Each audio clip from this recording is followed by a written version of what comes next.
ప్రియమైన దేవుని వాళ్ళరా, వాక్యము మానవ హృదయానికి ఎంత మేలు చేస్తుందో, ఈరోజున్న సమాజం బాగుపడాలి అంటే, ఈరోజున్న మానవ సమాజం సంస్కరింపబడాలి అంటే, ప్రతి మానవుడు దైవభీతి కలిగి, న్యాయాన్యాయ విచక్షణ కలిగి, ధర్మాధర్మాల విచక్షణ కలిగి ఈ భూమి మీద తన మనుగడ కొనసాగిస్తూ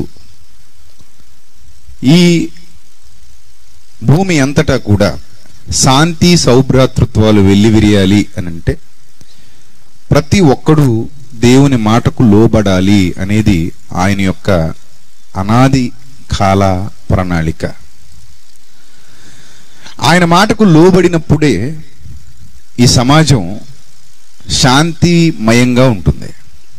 ఆయన మాటకు లోబడనంత వరకు ఈ సమాజంలో శాంతి సమాధానం ఉండదు, ఏ విధమైన యథార్థతకు చోటు ఉండదు, అపవిత్రత రాజ్యం ఏలుతుంది, అసత్యం రాజ్యం ఏలుతుంది, భయానకమైన పరిస్థితులు, భయానకమైన వాతావరణం మనం ఇప్పుడు చూస్తూనే ఉంటాం. మొదటి రోజు చెప్పుకున్నట్టుగా ఒక మనిషి మరో మనిషికి భయపడేటువంటి పరిస్థితులు సమాజంలో చోటు చేసుకుంటున్నాయి. మోసాలు, దోపిడీలు, దౌర్భాగ్యకరమైనటువంటి పరిస్థితులు, జాలి దయ కోల్పోయినటువంటి ఇబ్బందికరమైనటువంటి పరిస్థితులు ఈరోజు సమాజంలో మనం చూస్తూ ఉన్నాం. ప్రియులారా, ఎవరిని నమ్మాలో ఎవరిని నమ్మకూడదో కూడా తెలియట్లేదు. మన వేలే మన కంట్లో పొడి చేస్తుంది అనే భావన కూడా కలుగుతుంది కొన్ని సందర్భాల్లో. అంటే మనుషులు రోజు రోజుకి భయంకరులుగా, స్వార్థపరులుగా మారిపోతున్నారు, క్రూరులుగా, మృగాలుగా మారిపోతున్నారు, నీచులుగా మారిపోతున్నారు. ఇది సమాజంలోని పరిస్థితి. అందుకే ఈ సమాజాన్ని ఉద్ధరించాలి అంటే మానవ హృదయంలోనికి దేవుని వాక్యం వెళ్ళాలి. ఈ సమాజం బాగుపడాలి అంటే మానవ హృదయంలోనికి దేవుని మాటలు వెళ్ళాలి. మానవ హృదయం సంస్కరింపబడితేనే సమాజం సంస్కరింపబడుతుంది. సమాజం సంస్కరింపబడితేనే దేశాలు బాగుంటాయి, దేశాలు బాగుంటేనే ప్రపంచం బాగుంటుంది. కాబట్టి మానవ హృదయాన్ని మొదట దేవుడు సంస్కరించాలని తన మాటల్నే ఈ భూమి మీదకు పంపించాడు. ఒక మనిషి మాట వింటే మరో మనిషి మారడు అని ఆయనకు తెలుసు. కాబట్టి నేరుగా మనిషిని సృష్టించిన దేవుడే తన మాటను, తన వాక్కును, తన వాక్యాన్ని ఈ లోకానికి పంపించాడు. ఆ వాక్యానికి ఉన్న గొప్పతనాన్ని భక్తులు ఏ విధంగా వివరించారో ఒక సందర్భాన్ని మనం చూసి, ఆ వాక్యం కఠినాత్ముల హృదయాలను ఎంతగా కరిగించిందో నిన్నటి దినాన్ని కొన్ని సందర్భాలు మనం చూసాం. ఒక పట్టణమే ఒక పాపపు చరిత్ర కలిగినటువంటి పట్టణం, క్రూరమైన చరిత్ర కలిగినటువంటి పట్టణం, నీచమైన చరిత్ర కలిగినటువంటి పట్టణం. ఆ పట్టణ ప్రజలు, ఆ ప్రాంత ప్రజలు ఏ విధంగా ఆ కరుణామయుని మాటలు విని వారి హృదయాలను మార్చుకున్నారో, వాళ్ళ బ్రతుకును మార్చుకున్నారో నిన్న మనం చూసాం. ఏమండి, మరలా చెప్తున్నాను, మనసు మార్చుకోవటం అనగా హృదయాన్ని మార్చుకోవటం అంత ఈజీ కాదు ప్రియులారా. చాలా కష్టం, చాలా అంటే చాలా. అంత కష్టమైన హృదయాన్ని, అంత కష్టమైన మార్పిడి, హృదయ మార్పిడి అంటే గుండె తీసి గుండె పెట్టడం అనుకోకండి. మనసును కడిగి మరలా కొత్త మనసును ఇవ్వడం. అలా ఒక ప్రాంతపు ప్రజల జీవన విధానాన్ని, ఆలోచన విధానాన్ని మార్చగలిగేటువంటి శక్తి ఒక కరుణామయుడికి మాత్రమే ఉంది, ఆ కరుణా సంపన్నుడికి మాత్రమే ఉంది. ఆయనే ఆ సమరయ ప్రాంతంలోని సుకారును పట్టణానికి వెళ్ళి ఏ విధంగా వారి హృదయాలను గెలిచాడో, వారి హృదయాలను మార్చాడో, వారి జీవన విధానాన్ని మార్చేశాడో మీరు నిన్నటి దినాన విన్నారు ప్రియులారా, బైబిల్ చరిత్రలో నుండి. అసలు ఆ వాక్యానికి ఉన్న శక్తి అలాంటిది, దేవుని మాటలకున్న శక్తి అలాంటిది. నిజంగా ఆ మందు మింగటం మొదలు పెడితే మానవ హృదయంలో మార్పు తప్పక వస్తుంది, దాన్ని ఎవ్వడూ ఆపలేడు.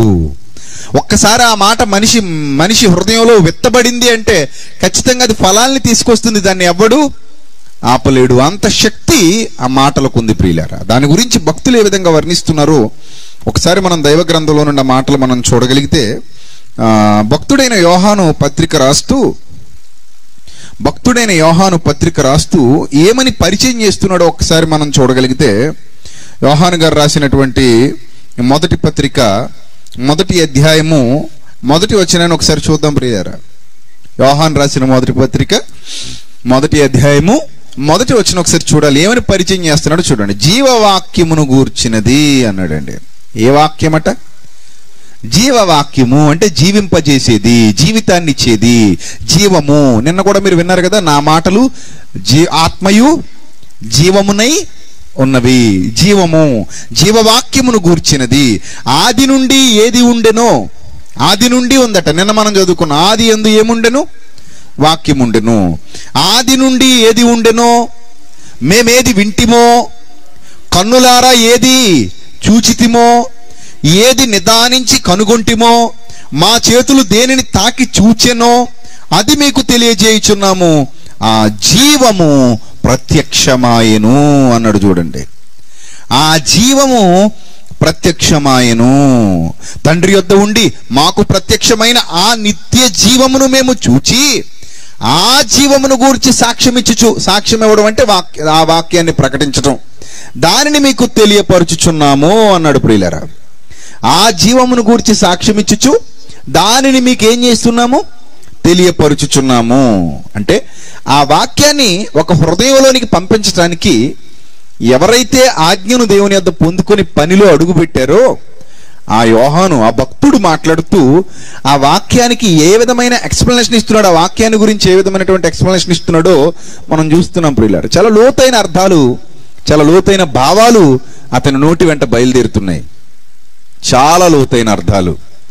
అది జీవవాక్యమని, ఆ వాక్యం జీవాన్ని ఇస్తుందని, ఆ వాక్యం జీవితాన్ని నిలబెడుతుందని, ఆ వాక్యం నిత్య జీవితాన్ని ఇస్తుందని చాలా మాటలు భక్తుడు తన నోటి వెంట మాట్లాడుతున్నాడు. ఇక మరొక భక్తుడు ఏం చెబుతున్నాడు, మరొక మాట కూడా మనం చూడగలిగితే, అపోస్తలుడైన పేతురు ఏమంటున్నాడో మనం చూడగలిగితే, పేతురు గారు రాసిన 2వ పత్రిక 1వ అధ్యాయము 9వ వచనం కూడా చూద్దాం. ప్రియులారా, పేతురు గారు రాసిన 2వ పత్రిక 1వ అధ్యాయము,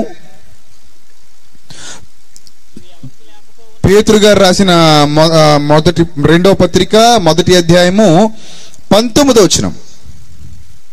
పేతురు గారు రాసిన 2వ పత్రిక 1వ అధ్యాయము 19వ వచనం. మరియు ఇంతకంటే స్థిరమైన ప్రవచన వాక్యము మనకున్నది, తెల్లవారి వేకువ చుక్క మీ హృదయములలో. ఎక్కడంటున్నాడండి? మీ హృదయములలో. ఆ వేకువ చుక్క ఎక్కడ? మీ హృదయములలో ఉదయించు వరకు అన్నాడు. మీ హృదయములలో వేకువ చుక్క ఉదయించు వరకు అంటే మీ హృదయంలో ముందు తెల్లవారాలి. మీ హృదయం నిండా ఏముంది? చీకటి ఉంది. తెల్లవారేంత వరకు చీకట్లు అలుముకునే ఉంటాయి. ఒక్కసారి తెల్లవారుతుండగా ఈ చీకట్లన్నీ తొలగిపోతాయి. అవునా? ఈ చీకటి అంతా తొలగిపోతుంది తెల్లవారుతుండగా. అందుకే ఇక్కడ మాట్లాడుతూ మీ హృదయములో ఉదయించు వరకు ఆ వాక్యము చీకటి గల చోటున వెలుగిచ్చు దీపమైనట్టున్నది అన్నాడు. ప్రియులారా, అంటే చీకటి ఎక్కడుంది? ఇప్పుడు హృదయంలో ఉంది. వాక్యం హృదయంలోనికి వచ్చేసరికి ఆ హృదయంలో చీకటి తొలగి ఏమొచ్చిందట? వెలుగు వచ్చింది. చీకటి గల చోటు వెలుగిచ్చే దీపము. ఇంతకీ చీకటి గల చోటేది అంటే భక్తుడు చెబుతున్నాడు మానవ హృదయము అని చెబుతున్నాడు. చీకటి గల చోటేది? మానవ హృదయము. మన హృదయమే చీకటి గల చోటు. ఆ చీకటి గల చోటులో వెలుగిచ్చేటువంటి దీపము దేవుని వాక్యము. ఎవరైనా సరే ఈ వాక్యాన్ని ప్రకటించాలి. సభలంటే వాక్యాన్ని ప్రకటించడానికే, పనికిమాలిన గారడీలు చేయడానికి కాదు. ఈ వాక్యమే మనిషిని బాగు చేయగలదు. పనికిమాలిన గారడీలు చేస్తే ఎవడు బాగుపడతాడు? ఎవడు బాగుపడ్డు. అవన్నీ డ్రామాలండి. తొందరలోనే నిడదోలకు వస్తున్నారు డ్రామా ఆర్టిస్టులు. జాగ్రత్తగా ఉండండి వాళ్ళతో. నేను ఇలా అన్నానని చెప్పండి, ఎవరికి భయపడాల్సిన అవసరం లేదు. ఖచ్చితంగా డ్రామా ఆర్టిస్టులే వస్తున్నారు నిడదోలకి. ఇది వరకు చాలా మంది వచ్చారు, మళ్ళీ వస్తున్నారు. ఈ డ్రామా కంపెనీలన్నీ ఏముండదు, వస్తారు, మైకు పట్టుకుంటారు, వాడిని పడగొడతారు, వీడిని పడగొడతారు, వీడిని తోస్తారు, వాడిని తోస్తారు. ఇవే వాళ్ళు చేసే వేషాలన్నీ, పనికిమాలిన వేషాలు. ఈ తొయ్యటాలు, పడగొట్టటాలు, గెంటటాలు, తనటాలు, దేవుని పేరట నీకు అది జరిగిపోద్ది, ఇది జరిగిపోద్ది అంటాడు మాంత్రికుల్లాగా. ఇవన్నీ చూసి మనం ఏదో నిజం అనుకుంటాం. పచ్చి డ్రామా కంపెనీలు. వాళ్ళ వల్ల ఏం అవ్వదు. చచ్చిపోయిన చీమను కూడా బతికించలేరు వాళ్ళు. దేన్ని? చచ్చిపోయిన చీమను కూడా బతికించలేరు. మీకు రోగాలు తగ్గించేస్తామంటారు, మీకు స్వస్థతలు చేసేస్తామంటారు, మీకు మహత్కార్యాలు చేసేస్తామంటారు, మీకు అద్భుతాలు చేసేస్తామంటారు డ్రామాగాళ్ళు. వీళ్ళే హోమియోపతి మెడిసిన్లు, ఇంగ్లీష్ మెడిసిన్లు, అల్లోపతిలు, ఆయుర్వేదాలు వాడతారు. మీకు మాత్రం కొబ్బరి నూనె డబ్బాలు, కర్చీఫ్లు చీప్గా అమ్మేసుకుంటారు. చీప్గా మీ దగ్గర కాస్ట్లీగా అమ్ముకుంటారు. అర్థమైందా? అది రోజు క్రైస్తవ్యంలో జరిగేది. కానీ వాక్యం చెప్పరు, ఎందుకంటే వాళ్ళ దగ్గరే వాళ్ళ హృదయంలోనే చీకటి ఉంది. ఆరిపోయిన బ్యాటరీ లైట్ ఉన్నాడు నీకేం వెలుగు చూపిస్తాడు? పగిలిపోయిన బ్యాటరీ లైట్, అందులో బ్యాటరీలు కూడా ఉండవు, లోపల బల్బు ఉండదు. అది వేసుకుని వచ్చినోడు నీకేం దారి చూపిస్తాడు? నిన్నేం చీకట్లో నుంచి వెలుగులోకి నడిపిస్తాడు. కాబట్టి ఇవన్నీ వర్కౌట్ అయ్యేవి కావు. అర్థమవుతుందా? కాబట్టి మొట్టమొదటిగా ఈ సమాజానికి దేవుడు వాక్యాన్ని ప్రకటించమన్నాడు. అసలు వాక్యాన్ని ఎందుకు ప్రకటించమన్నాడు అనేది మనం ఆలోచన చేస్తే, వాక్యమే చీకటి గల చోటున వెలిగిచ్చేటువంటి, చెప్పండి ఏంటది? దీపము. ఇంతకీ చీకటి ఎక్కడుంది? మానవ హృదయంలో ఉంది. సమరయ స్త్రీ హృదయంలో చీకటి ఉంది, అందుకే 5గురితో అక్రమ సంబంధం పెట్టుకుంది. ఆ ఊరి వాళ్ళందరూ అలాగే ఉన్నారు, పిల్లల్ని బలులేసేస్తున్నారు, అగ్నిగుండాల్లో పిల్లల్ని పడేస్తున్నారు, నీతి మాలిన బ్రతుకులు బ్రతుకుతున్నారు, యథార్థత లేకుండా జీవిస్తున్నారు, ఇష్టానుసారంగా ప్రవర్తిస్తున్నారు. దైవ భయం లేదు వాళ్ళకి, దైవ భీతి లేదు. దేవుడు శిక్షిస్తాడు, నేను చేసే ప్రతి పనికి మాలిన పనికి ఒకరోజు దేవుడికి లెక్క చెప్పాలి, దేవుడు నన్ను లెక్క అడుగుతాడు, నన్ను నిలదీస్తాడు అనే భయం గాని భక్తి గాని ఒక్కడికి కూడా లేదు. మళ్ళీ ఆరాధన గురించి మాట్లాడుకుంటున్నారు వాళ్ళు. అలాంటి పరిస్థితిలో ప్రభువు తన వాక్యాన్ని ప్రకటించినప్పుడు సమరయ స్త్రీ హృదయం శుద్ధీకరించబడింది. ఆ ప్రాంత ప్రజలందరూ, సుకారను పట్టణానికి ఆ ప్రాంతానికి చెందినటువంటి ప్రజలందరి హృదయాలు శుద్ధీకరించబడ్డాయి 2 రోజులైన మాటలు వినేసరికి. అంత శక్తి వాక్యానికి ఉన్నప్పుడు మనం ప్రకటించవలసింది వాక్యాన్నే, మనం వినిపించవలసింది వాక్యాన్నే. గమనించాలి మీరు. చూడండి మరో భక్తుడు ఏం చెబుతున్నాడు.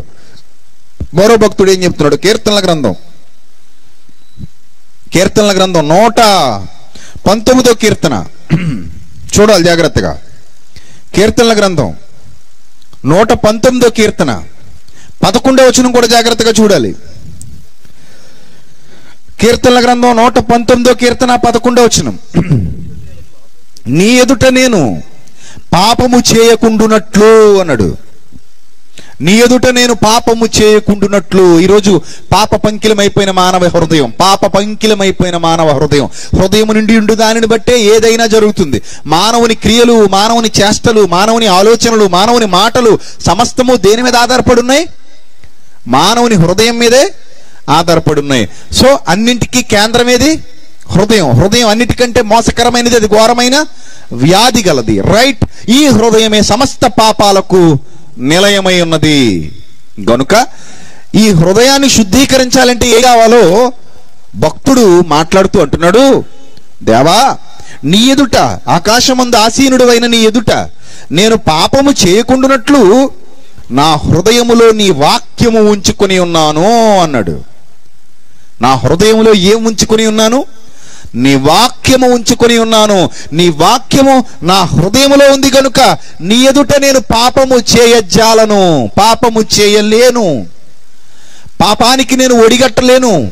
ఒకవేళ పడినా వెంటనే తిరిగి లేచిపోతాను, పశ్చాత్తాపడతాను. ఇది దావీదు యొక్క మనస్తత్వం, దావీదు యొక్క మనస్తత్వం. అందుకే ఆ కీర్తనల్లో ఆ దైవ మనస్సును కలిగిన వాడై, దైవ ప్రేరేపితుడై, పరిశుద్ధాత్మ ప్రేరణతో వ్రాస్తున్నటువంటి మాటలు ప్రియులారా. అందులో చాలా శక్తి ఉంటుంది, అందుకే శక్తివంతమైన మాటలు రాశాడు పరిశుద్ధాత్మ ప్రేరణతో. నీ ఎదుట నేను పాపము చేయకుండానట్లు నా హృదయములో నీ వాక్యం ఉంచుకున్నాడు. చేతిలో బైబిల్ పట్టుకు తిరగలేదు, ఇంటికి అంటించుకోలేదు, వాక్యాలు సెల్ ఫోన్లో పెట్టుకోలేదు. మరి ఏం చేశాడట? ఎక్కడ పెట్టాడట? హృదయములో పెట్టాడు తీసుకెళ్లి వాక్యాన్ని. అవును, నువ్వు సెల్ ఫోన్లో పెడితే ఎవరికి ప్రయోజనం లేదు, నువ్వు వాట్సాప్ ప్రొఫైల్ పిక్కులు పెట్టుకుంటే ఎవరికి ప్రయోజనం లేదు. అంటే పెట్టుకోవద్దని కాదు, అక్కడితో ఆగితే మాత్రం ఎవరికి ప్రయోజనం లేదు. ఫేస్బుక్లో పోస్ట్ చేసి నిద్రపోతే ఎవరికి ప్రయోజనం లేదు.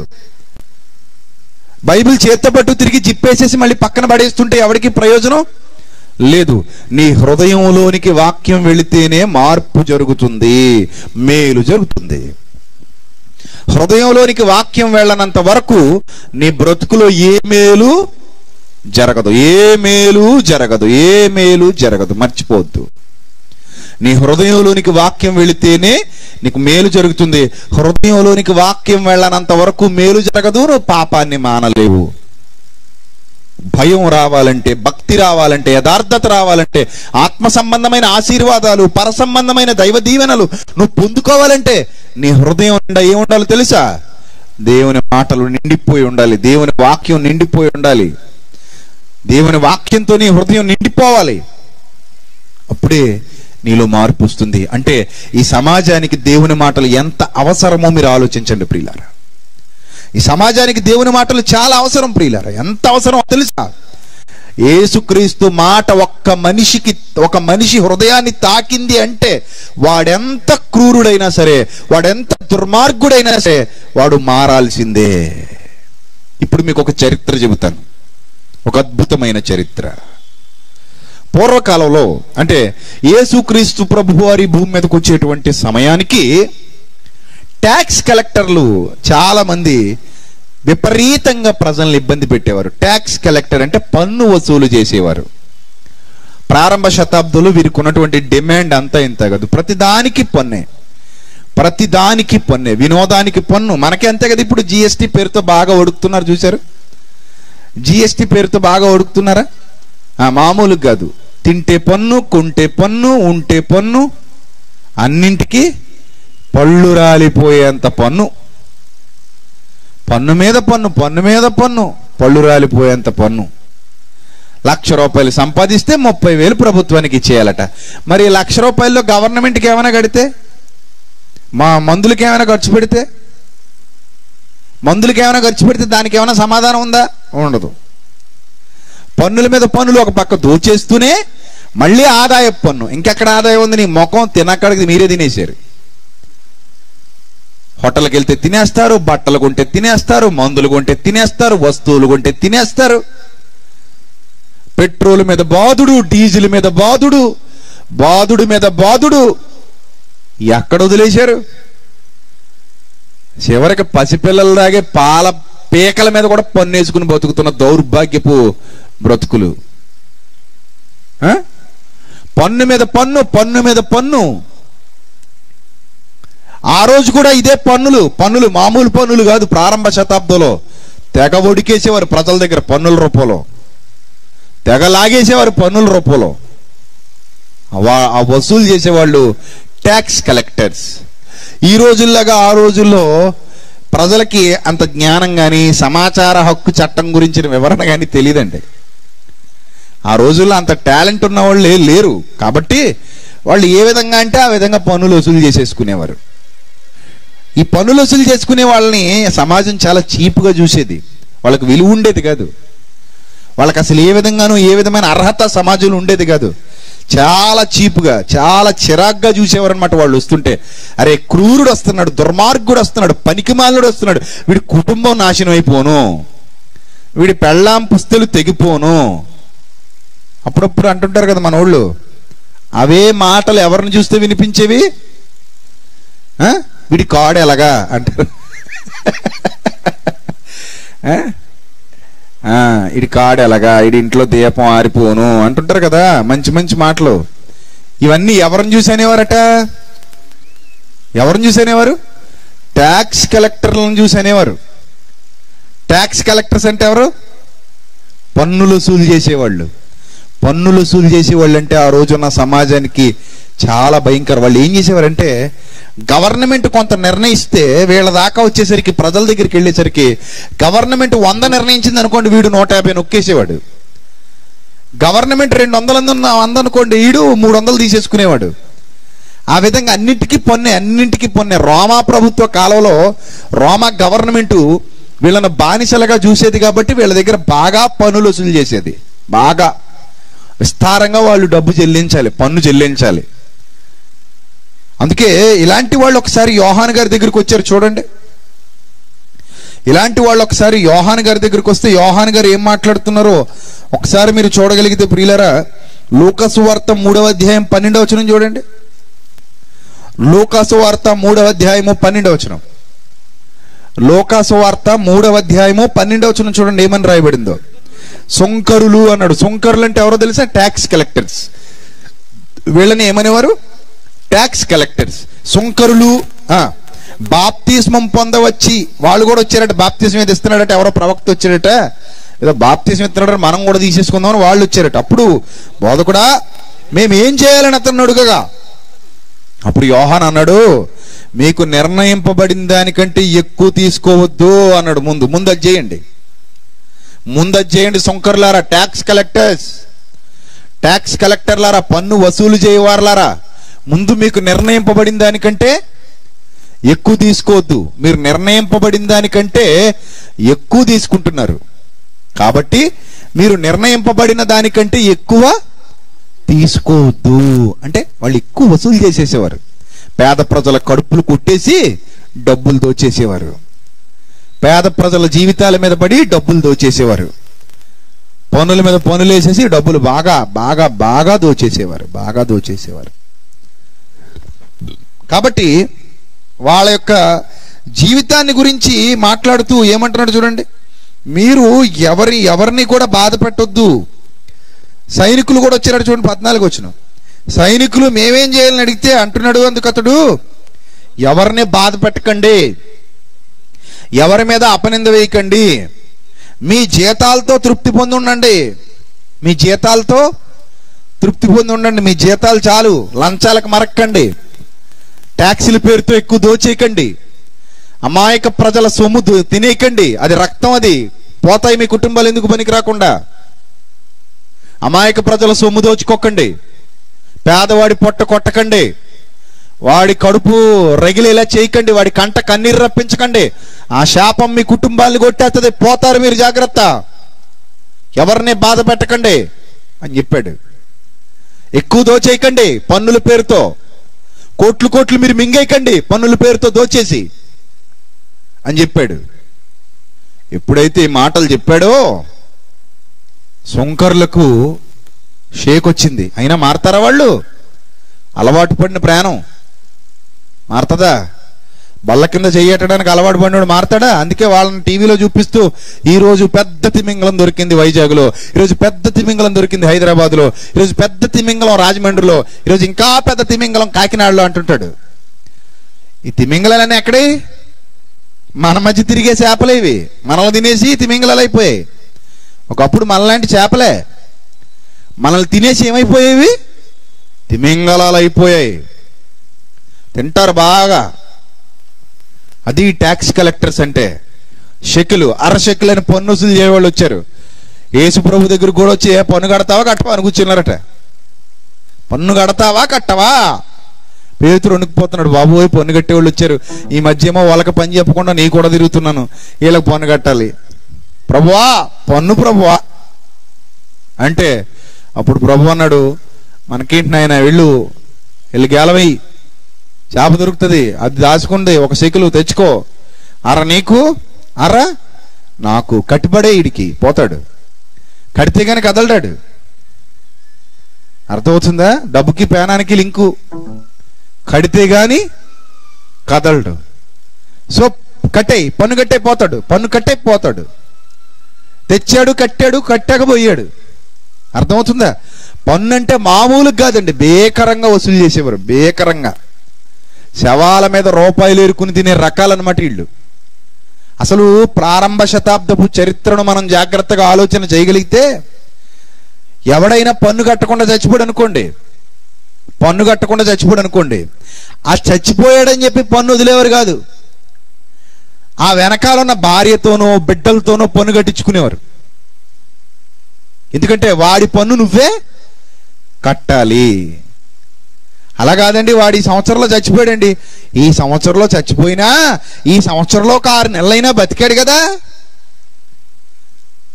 ఏ సంవత్సరం పన్ను ఆ సంవత్సరం జమ చేయాలి కదా, ఈ సంవత్సరం 6 నెలలు 7 నెలలు 8 నెలలు బతికాడు కదా, ఈ బతికినందుకు 8 నెలలకి పన్ను కట్టాల్సిందే మాకు. అదేంటండి వాడు చస్తే మమ్మల్ని చంపుతున్నారు, నువ్వు కడతావా లేకపోతే ట్యాక్స్ ఇంకా పెంచమంటావా? అలా వసూలు చేసేవారు ముక్కుపిండి. అందుకేనండి ట్యాక్స్ కలెక్టర్ను పురుగులు చూసినట్టు చూసేవారండి సమాజంలోని మనుషులు. అసహ్యం పుట్టేసింది వాళ్ళ మీద, చివరికి వాళ్ళు ఏం చేసేవారు తెలుసా? ఈ పన్నులు వసూలు చేసేసుకుని నృత్య ప్రదర్శనలకు మాత్రం చందాలు ఇచ్చేవారు. సంప్రదాయ నృత్య ప్రదర్శనలు ఇప్పటికీ యూదుల్లో ఉన్నాయండి. ఆ డప్పులు మోతలు ఇప్పటికీ వాళ్ళు డ్యాన్సులు ఆడుతూ ఉంటారు. లక్కీగా నాకు అంటపడ్డారు. నేను మొన్న ఇజ్రాయెల్కి వెళ్ళినప్పుడు యూదులు వాళ్ళు సంప్రదాయ నృత్య ప్రదర్శనలు అన్నమాట. తోలు డప్పులు ఉంటాయి పాతవి, అవి పెట్టుకొని ఒకటే మోగిస్తూ ఉంటారు. నేను చెప్పాను కదా, పక్కల్ని పెంచుకుంటారండి, గడ్డ పక్కల్ని అలా ఊగుతూ చిన్నపిల్లలతో సహా మంచిగా డ్యాన్సులు వేసుకుంటూ ఉంటారు. అంటే ఇశ్రాయేలీలకున్న పిచ్చి ఏంటంటే డ్యాన్సులు అంటే మహా ఇష్టం. అదే మనోళ్ళకి వచ్చింది జబ్బు. వారు తినుటకును తాగుటకును కూర్చుండి ఆడుటకు లేచిరి అన్నాడు కదా. సో వాళ్ళ సంప్రదాయంలో నృత్యాలు చాలా ఉన్నాయి. దావీదు నాట్యం ఆడాడంటే దావీదు యూదుడు కాబట్టి ఒకసారే నాట్యం ఆడాడు. అతని పేరు తెలుసుకుని నువ్వు రోజు ఆడతావు. క్రిస్మస్ వచ్చిందంటే దావీదులు అయిపోతారు అందరూ. అతను ఎప్పుడో ఒక్కసారి ఆడాడు, నువ్వు రోజు ఆడతావు. ఇంకా కొంతమంది పనికిమాలు ఉన్నారు, సేవకులు మనోళ్లే. ఆడు వాక్యం చెప్పడం రాదు, ఇంకెక్కడికి వచ్చినా మైక్ వేసుకుని ఇంక డాన్స్ చేసిపోతుంటాడు. ఇలాంటి వాళ్ళు ఉన్నారు మనకి. వాక్యాలు చెప్పరు ఇంకా, ఎందుకంటే చీకటి గల చోటు వెలిగించే దీపం వాళ్ళకి అవసరం లేదు. నీ దిక్కుమాలి డ్యాన్స్ చూసి ఎవడో మారడు, అది నీకు తెలియదేమో. ఇప్పుడు నేను డ్యాన్స్ చేసి వెళ్ళిపోతే ఈ 3 రోజులు 3 డ్యాన్సులు వీళ్ళు ఎంతమంది మారుతారేటి? ఎవరు మారుతారు? ఎవ్వడు మారడు. డ్యాన్సులు అయితే ఆ డ్యాన్సులు ఏదో ఇంట్లో వేసుకోవచ్చు, కొంపలో వేసుకోవచ్చు, ఇక్కడ దాకా రావక్కర్లేదు. అర్థమైందా? కాబట్టి డ్యాన్సులు వేయటానికి ఎవడు సభలు పెట్టక్కర్లేదు. డ్యాన్స్ వేయటానికి సభ పెట్టి ఇంత ఖర్చు పెట్టాల్సిన అవసరత లేదు. కానీ ఈరోజు డ్యాన్సులకి బాగా అలవాటు పడ్డారు మనోళ్ళు. అలాగే వీళ్ళు కూడా డ్యాన్సులు, ఈ ట్యాక్స్ కలెక్టర్లు కూడా ప్రజల దగ్గర దోచేసుకుని డబ్బులు తీసేసుకుని డ్యాన్సులకు ఖర్చు పెట్టేవారు, డ్యాన్సులు వేయించేవారు, దానికంటే బాగా పెట్టేవారు.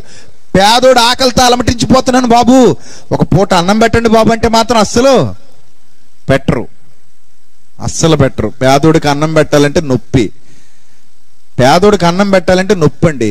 రికార్డింగ్ డ్యాన్స్ అయితే పెద్ద కాపు గారి సందా 500, చిన్న కాపు గారి సందా 1000 రూపాయలు, బుల్లి కాపు గారి సందా 10,000. దేనికి? గొడ్లిప్పుకుని ట్రాక్టర్ ట్రక్కుల మీద ఎగరడానికి.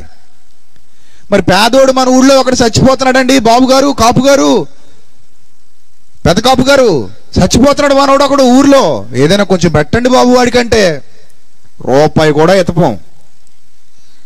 ఎంగిల్ చేతితో కాకిని కూడా కొట్టం, మెతికి అద్దె ఉంటుందని. అదే ఎంటర్టైన్మెంట్ అంటే, ఎంజాయ్మెంట్ అంటే ఎన్ని లక్షలైనా సరే ఇచ్చేస్తాడు. మళ్ళీ అక్కడ కొత్త కాగితాలు కట్టి ఏటీఎంలో డ్రా చేసుకుని వెళ్ళి ఇసురుతుంటాడట, సక్ సక్ సక్మని కొడుతుంటాడట. కాగితం మీద కాగితం వెళ్ళి కొడతా ఉంటుందట ఆమెని, ఆమె ఇంకా గట్టిగా వేస్తూ ఉంటుందట డ్యాన్స్. అవి కావాలి వీళ్ళకి. వాటికైతే ఎంతైనా పెట్టేయండి రావి. పేదోడు ఆకలితో చచ్చిపోతున్నాడు, మందులు లేక ఎవడో రోడ్డు మీద ఎండిపోతున్నాడు, కనీసం వాడికి గుక్క నీళ్లు పోయండి అంటే అబ్బే అస్సలు కనికరించం. అసలు కనికరమే కలగదు, కనికరించాలన్న ఆలోచనే రాదు. ఈ ట్యాక్స్ కలెక్టర్లు కూడా అలాగే ఉండేవారు. చూడండి వాళ్ళ నృత్యాలు చూడండి, ఏదో శాంపిల్ ఇది, ఇంకా గట్టిగా ఉంటాయి. నేను చూసేటప్పటికి ఏవో రిహార్సల్ చేస్తున్నారు వాళ్ళు. రాత్రికి ప్రోగ్రాం ఉంటుంది ఇజ్రాయెల్లో, ఇక్కడ కాదు, ఇండియాలో కాదు, అది ఇజ్రాయెల్ దేశానికి నేను వెళ్ళినప్పుడు అక్కడ జరుగుతున్న రిహార్సల్స్ ఎలాగూ వెళ్ళాను కదా అని జస్ట్ షూట్ చేశా, ఏంటబ్బా వీళ్ళది అని. ఆ తర్వాత చరిత్ర తవ్వితే చాలా చరిత్ర ఉందని తెలిసింది. చూడండి ఒకసారి స్క్రీన్ మీద చూడండి వాళ్ళ డ్యాన్సులు. వాటర్ ఉందా?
అది కదా, ఇప్పటికే బాగా వీటికి అలవాటు పడి ఉన్నారు. సో ఈ ట్యాక్స్ కలెక్టర్లు కూడా వీటికి స్పాన్సర్ చేసేవాళ్ళు. ఎవరి దగ్గర డబ్బు తినేసి? పేదోళ్ళ దగ్గర డబ్బు తినేసి. ఇదిగో సాయంత్రం ఇది ఉంది, కట్టాలి పన్ను, ఇదేంటి బాబయ్య, మేము తిండికి పన్ను, వంటకు పన్ను, పెంటకు పన్ను, మాటకు పన్ను, నడకకు పన్ను, పడకకు పన్ను, అన్నిటికీ పన్నే. మీ దిక్కుమాలని మీరు చూసే నృత్యాలకు కూడా మేమే పన్నా? మాదే పన్నా? మాదే, మీదే, ఇంకెవరు కడతారు?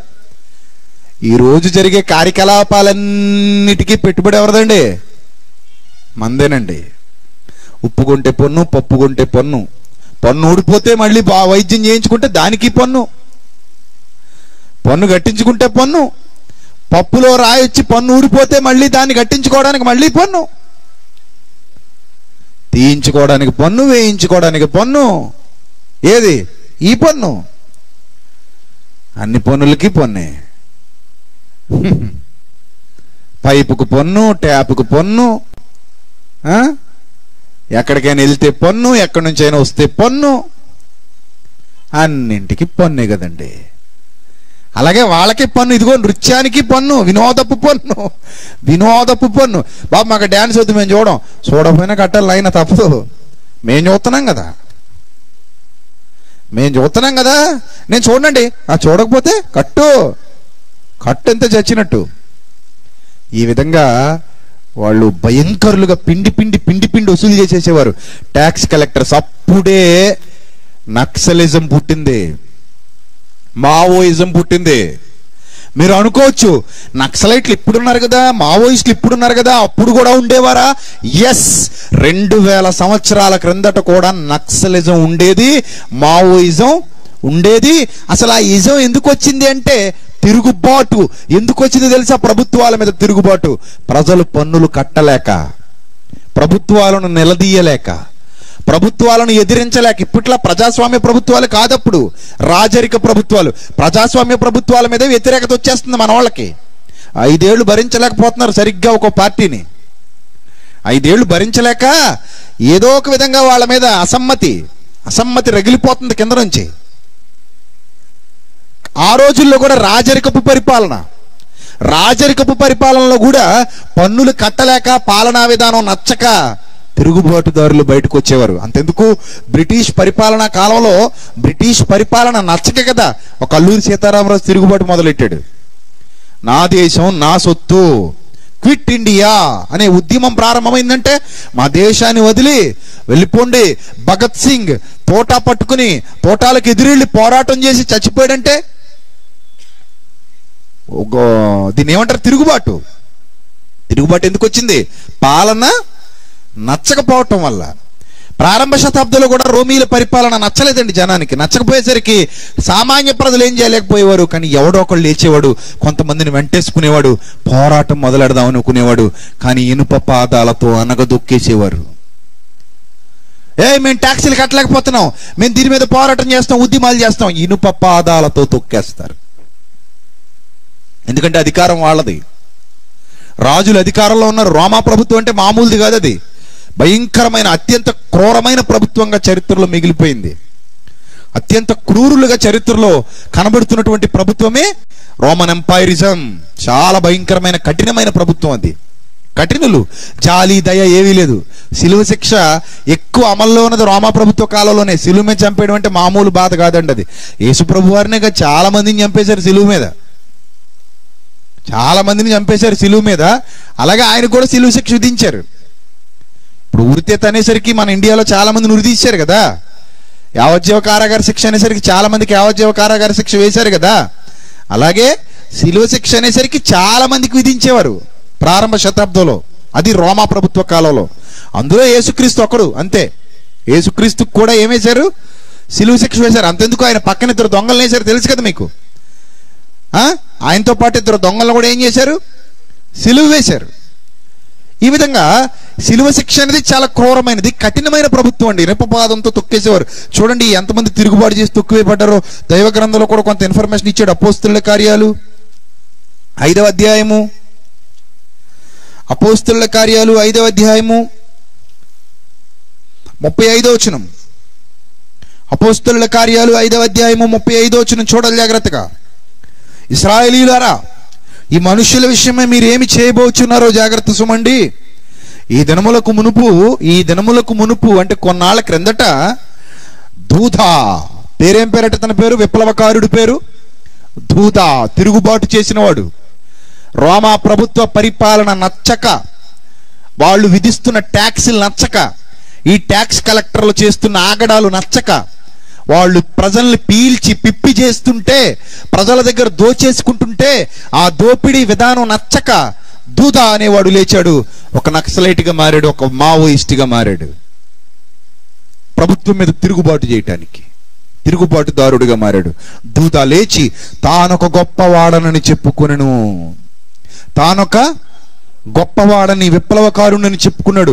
ఇంచుమించు 400 మంది, సుమారు 400 మంది పైనే మనుషులు వారితో కలుసుకొనిరి. వాడు చంపబడెను. వాడు ఏమయ్యాడట?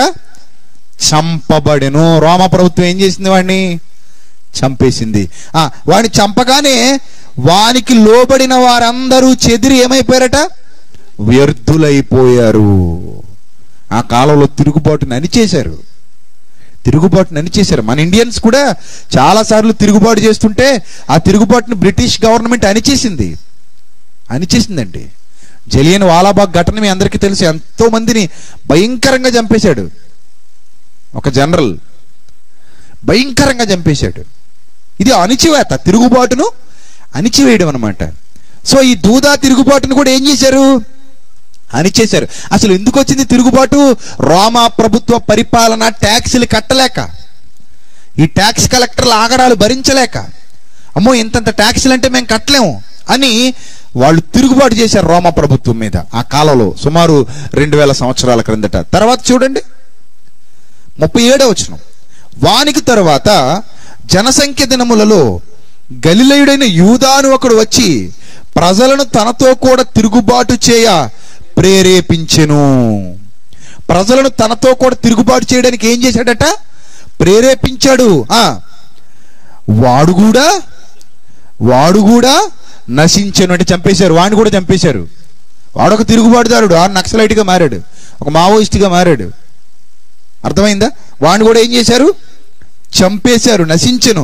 వానికి లోబడిన వారందరూ చెదిరిపోయారు. ఇది హిస్టరీ, చరిత్రలో జరిగిన వాస్తవాలు.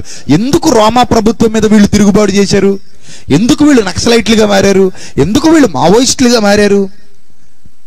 వీళ్ళు ఎందుకు ఇలాంటి తిరుగుబాటు చర్యల్ని ప్రేరేపించి ప్రజలను రెచ్చగొట్టి వాళ్ళ పక్షాన చేర్చుకుని కొంతమంది ఆయుధాలు పట్టారు అని అంటే వాళ్ళు విసిగిపోయారు. ఆ రోమా ప్రభుత్వ పరిపాలనలో విసిగిపోయారు. ట్యాక్సీలు కట్టలేకపోయారు. భయంకరంగా ఆ సొంకర్ల యొక్క బాధలు భరించలేకపోయారు. సొంకర్లు పెట్టే బాధలు భరించలేకపోయారు. సొంకర్లు పీడించేసేవారు సమాజాన్ని, పీడించేసి పీల్చి పిప్పి చేసేసేవారు సమాజాన్ని.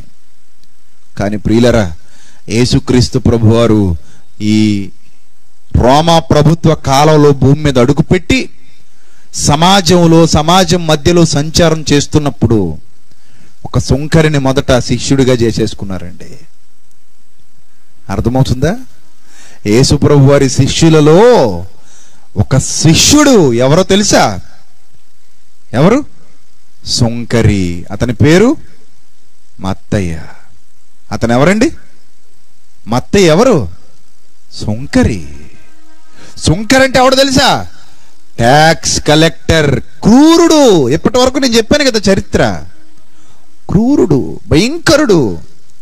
ఆ భయంకరుడు, క్రూరుడు యేసుక్రీస్తుకు శిష్యుడుగా మారిపోయాడు. ఆ చేస్తున్న ఆ పాపాలు వదిలేశాడు. ఆ చేస్తున్న నేరాలు ఘోరాలు మానేశాడు. అమ్మో, నేను ప్రజల డబ్బు తిని, ప్రజల పీక్కు తిని, ప్రజల సొమ్ము లాక్కు తిని నేనేంటి సుఖపడేది అనుకున్నాడు. అసలు ఇంత మార్పు ఎలా వచ్చేసిందండి అతనిలో? ఇంత మార్పు ఎలా వచ్చేసింది? ఏదో తిమింగళాన్ని మార్చాలని చూద్దాం, అలవాటు పడిన తిమింగళాన్ని. అంత ఎందుకండి, మన క్రైస్తవ్యంలో కర్చీఫ్లు అమ్ముకునేవాళ్ళు, కొబ్బరి నూనెలు అమ్ముకునేవాళ్ళు, ఏది పడితే అది అమ్మేసుకునే వాళ్ళు ఉన్నారు కదండి. వాళ్ళని మార్చగలమండి మనం? వాళ్ళని మార్చగలమా? ఎందుకు తెలుసా? మనిషి హృదయాన్ని ఇవ్వాలండి వాక్యానికి. నేను మొదటి నుంచి చెప్పుకుంటూ వస్తున్నాను, మందు మింగితే తప్ప రోగం తగ్గదు. జేబులో పెట్టుకు తిరిగినంత మాత్రాన రోగం తగ్గదు. బైబిల్ పట్టుకు తిరిగినంత మాత్రాన, లేదా బైబిల్ బోధించినంత మాత్రాన రోగం తగ్గదు. అందులో ఉన్న వాక్యాన్ని హృదయంలో విత్తుకుంటేనే, అది మన హృదయంలో ఫలిస్తేనే రోగం ఏమవుతుంది? తగ్గుతుంది. ఎప్పుడైతే యేసు మాటలు ఆ సుంకరి హృదయంలో విత్తబడ్డాయో అతను మారిపోయాడండి. అతని ఆలోచన విధానం మారిపోయింది. అంత క్రూరుడు, ప్రజల్ని పీడించుకు తినేవాడు, డబ్బుకు మరిగినవాడు, డబ్బుకు అలవాటు పడినవాడు, డబ్బే శాశ్వతం, డబ్బే జీవితం అనుకున్నాడు. కానీ యేసు మాటలు అతన్ని ఆలోచింపజేసాయి. పుట్టినప్పుడు వెంట తెచ్చుకున్నది లేదు, చచ్చేప్పుడు వెంట తీసుకుపోయేది లేదు. మధ్యలో పాపాన్ని మాత్రం మూటగొట్టుకున్నావు. ఈ పాపాన్ని పట్టుకునే పోతావు. ఏది పట్టుకెళ్ళవు భూమి మీద నుంచి, కానీ పాప ఫలితాన్ని మాత్రం పట్టుకెళ్తావు. చాలా సందర్భాల్లో మనం చెబుతూ ఉంటాం, ఏం తేలేదు ఏం పట్టుకెళ్ళమంటాం. ఏం తేలేదు రైటే, కానీ పట్టుకెళ్తావు. ఏం పట్టుకెళ్తావు? నోట్ల కట్టలు, పరుపు కింద దాచిన ప్రామిసరీ నోటులు కాదు. రియల్ ఎస్టేట్ బిజినెస్ లో కొనుక్కున్నటువంటి భూములు, ఆస్తులు, అంతస్తులు, ఏదో కువైట్కో దుబాయ్కి వెళ్ళి తెచ్చుకున్న వెండి బంగారాలు కాదు. మరి ఏం పట్టుకెళ్తావు? పాప ఫలితాన్ని మాత్రం పట్టుకెళ్తావు. మర్చిపోకో. ఏది పట్టుకెళ్ళవు. పూచిక పుల్ల కూడా పట్టుకెళ్ళవు. ఇక్కడ నుంచి పాప ఫలితాన్ని మాత్రం పట్టుకునే పోతావు. అది మాత్రం నీ వెంటే వస్తుంది, ఎక్కడికి పోతావు. మనుష్యుడా, నువ్వేం విత్తుతావో ఆ పంటనే ఖచ్చితంగా కోసి తీరుతావో. ఎక్కడికే పోదు. నీ పాపం నీ వెంటే ఉంటుంది. నువ్వు అనుకోవచ్చు సేఫ్ సైడ్ వచ్చేసానని. ఎక్కడికి పోదరా చిట్టికన్నా. బ్యాంకులో వేసిన దానికైనా వడ్డీ రాదేమో గాని నీ పాపానికి మాత్రం ఫలితం ఖచ్చితంగా వచ్చేస్తుంది. ఖచ్చితంగా. అందులో ఏ మాత్రం సందేహం లేదు. నువ్వు విత్తిందే కొయ్యాలి, కోస్తావు కూడా. నువ్వు విత్తిందే కోస్తావు. నువ్వేదైతే ప్రజెంట్ విత్తుతున్నావో అదే కోస్తావు. నువ్వేదైతే దాచావో దానికి సంబంధించిన ఫలితాన్ని అనుభవిస్తావు. ఇవి యేసు మాటలు. ఆయన చూపించారు, దీనికి అవకాశం ఉంది, పొందుకుంటావా అవకాశాన్ని అని అడిగారు. మత్తయి వింటున్నాడు ఓపిగ్గా. ఆయన బోధలు వింటున్నాడు మత్తయి. ఆయన బోధలు వింటున్నాడు. ఆయన బోధలు వింటున్నప్పుడు ఆలోచనలో పడ్డాడు.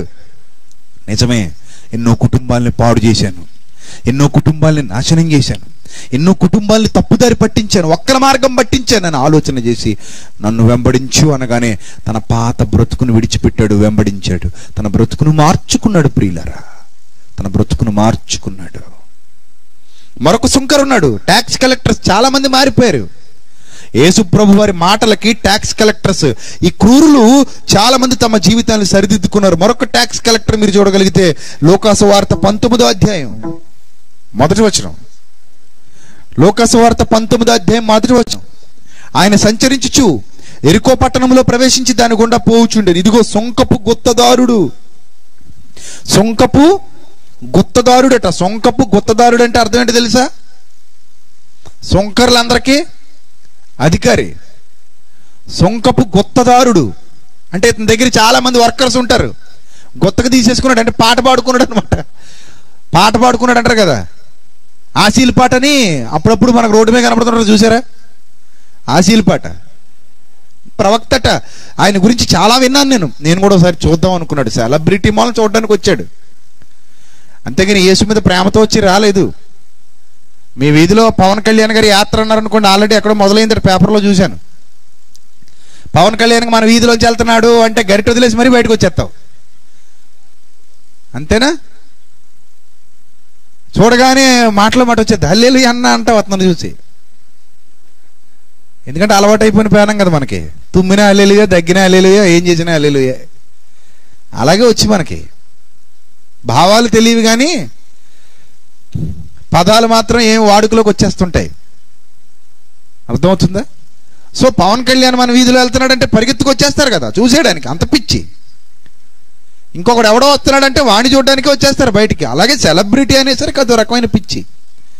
యేసుక్రీస్తు కూడా సెలబ్రిటీ, చూద్దామని వచ్చాడంతే. ఈ ట్యాక్స్ కలెక్టర్ గుత్తదారుడు, సొంకపు గుత్తదారుడు. అప్పుడు యేసు, అతను కొంచెం పొట్టుడు. సో ఈ పొట్టుడికి ఆయన కనబడతలేదు సరిగా. కనబడకపోయేసరికి ఏం చేశాడు? దగ్గరలో ఏదైనా చెట్టు ఉందా అని చూసుకున్నాడు, ఎక్కువ కూర్చున్నాడు. చెట్టు ఎక్కువ కూర్చున్నాడు అంటే అతనికి ఇంక వేరే ఆలోచనలు ఏమి లేవు, ఇలా పోతాడు కదా చెట్టు మీద కూర్చొని చూద్దామని. అప్పుడు యేసుక్రీస్తు ప్రభువారు పోతూ అక్కడ ఆగి, జక్కయ్య కొంచెం దిగొచ్చేయి, ఈ రోజుకి నీ ఇంట్లో ఉందాం అనుకుంటున్నాను అన్నాడు. ఈ రోజుకి ఎక్కడుందాం అనుకుంటున్నాను? నేడు నేను చూడండి, అప్పుడు యేసు ఆ త్రోవను రానిండు కానీ కనులెత్తి చూసి, యేసు ఆ చోటికి రాగానే కనులెత్తి, జక్కయ్య త్వరగా దిగుము, నేడు నేను నీ ఇంట ఉండవలసి ఉన్నది, నీ ఇంట్లో ఉందాం అనుకుంటున్నాను అనేసరికి, అంతకంటే అదృష్టమా బాబయ్య అని దిగాడు అంతే. ఎందుకు? ఒక సెలబ్రిటీ వచ్చాడు, నా ఇంట్లో ఉంటానంటున్నాడు అంతే. అప్పుడు అందరూ ఏమనుకున్నారు చూడండి, అందరూ అది చూసి 7వ వచనం సంతోషంతో ఈయన చేర్చుకున్నాడు. అందరూ అది చూసి ఈయన పాపి అయిన మనుష్యుని యొద్ద బస చేయ వెళ్ళినని చాలా సలుక్కున్నారు. చాలా అంటే దాని అర్థం ఏంటి చూడండి, ఇంకే కొంప దొరకలేదా బాబు ఈయనకి? మా 5-6 కొంపలకు రక్తపు కూడి తినడానికి వెళ్ళావా? ఎంతమంది కడుపులు కొట్టి తిన్నాడో ఈ దరిద్రుడు, ఎంతమంది కుటుంబాలను తినేశాడో ఈ నీచుడు, ఎంతమంది పేద ప్రజల కడుపులు చీల్చేసి ఆ డబ్బును పట్టుకెళ్ళిపోయాడు దుర్మార్గుడు, రక్త పిశాచి వీడు. ఈ రక్త పిశాచి ఇంట్లోకి వెళ్తున్నాడు, ఈ పాపి ఇంట్లోకి వెళ్తున్నాడు ఈయన, ఇంకే ఇల్లు దొరకలేదు ఈయనకి అని తిట్టుకుంటున్నారు. యేసుక్రీస్తు వెళ్ళాడు. చాలా మంది అనుకుంటారు ఇలా యేసు ప్రభు ఇంట్లోకి వచ్చి రాగానే జక్కే మారిపోయాడు అనుకుంటారు. వాక్యం వినకుండా ఎవడు మారడండి. వాక్యం వినకుండా ఎవడు మారడు. మారాలంటే వాక్యం అవసరం లేదనుకుంటున్నారు చాలా మంది. అవసరమే. వాక్యం అవసరం లేకుండా ఎవ్వడు మారడు. ఏదో జక్కయ్య యేసుక్రీస్తుని చూసినంత వెంటనే మారిపోతాడా? అలాగైతే చాలా మంది చూశారు, అందరూ మారిపోయారేటి? ఏదో ఇంటికి దిగవయ్యా అన్నంటనే మారిపోతాడా? నేడు నేను నీ ఇంట ఉండవలసి ఉన్నది అంటేనే మారిపోతాడా? ఇంట్లోకి వెళ్ళి కాళ్ళు కడుక్కుని గడప దాటి మళ్ళీ బయటకు వచ్చేస్తే మారిపోతాడా? మార్పు అనేది ఎక్కడ రావాలి? హృదయంలో రావాలి. హృదయం అంత దారుణమైన హృదయం, అంత దరిద్రపు హృదయం, అంత చీకటితో నిండిపోయిన హృదయం, అంతమంది పేద ప్రజల డబ్బు దోచుకున్న హృదయం ఎలా మారిపోద్దండి? నేడు నేను నీ ఇంటంటే ఆ రోజంతా ప్రభు ఎక్కడున్నాడు? ఆ రోజంతా ప్రభు ఎక్కడున్నాడు? జక్క ఇంట్లోనే ఉన్నాడు. ఈ పేద ప్రజలకు తెలియదండి జక్క ఇంటికి ఎందుకు వెళ్తున్నాడు. వీళ్ళని బాగు చేయడానికే వెళ్తున్నాడు. ఈ ప్రజలకు తెలీదు వీళ్ళందరూ బాగుపడతారు ఎవరు మారితే. జక్కే మారితే వీళ్ళందరూ కుటుంబాలు బాగుపడతాయి. సో వీళ్ళ కోసమే అక్కడికి వెళ్ళాడు. ఆ రోజంతా జక్కయ్యతో ఉన్నాడు, జక్కయ్యతో మాట్లాడాడు, జక్కయ్యకి చాలా విషయాలు నేర్పించాడు, చాలా విషయాలు అతను హృదయంలో పడేశాడు. యేసు బోధలు జక్కయ్య విన్నాడు, ఓపిగ్గా ఇంట్లో ఉండి విన్నాడు. అప్పుడే అతను లేచి నిలువబడి అనే మాట రాయబడింది చూడండి. జక్కయ్య నిలవబడి 8వ వచనం. జక్కయ్య నిలువబడి అప్పుడు నిలబడ్డాడు జక్కయ్య. ఇది బైబిల్ ఆలోచించవలసిన విధానం. అంతేగాని వచ్చాడు, చూశాడు, మారిపోయాడు. టింగ్ మనడానికి ఇదేమైనా బలుబేటి స్విచ్ ఎత్తి వెలిగిపోవడానికి? ఇదేమైనా బలుబా స్విచ్ ఎత్తి వెలిగిపోవడానికి? అలా కాదండి. వాక్యం ప్రకటించాల్సిందే. వాక్యం అతని హృదయంలోనికి వెళ్లాల్సిందే. వాక్యం అతని హృదయంలోనికి వెళ్లకుండా ఎవడిలోనూ మార్పు రాదండి.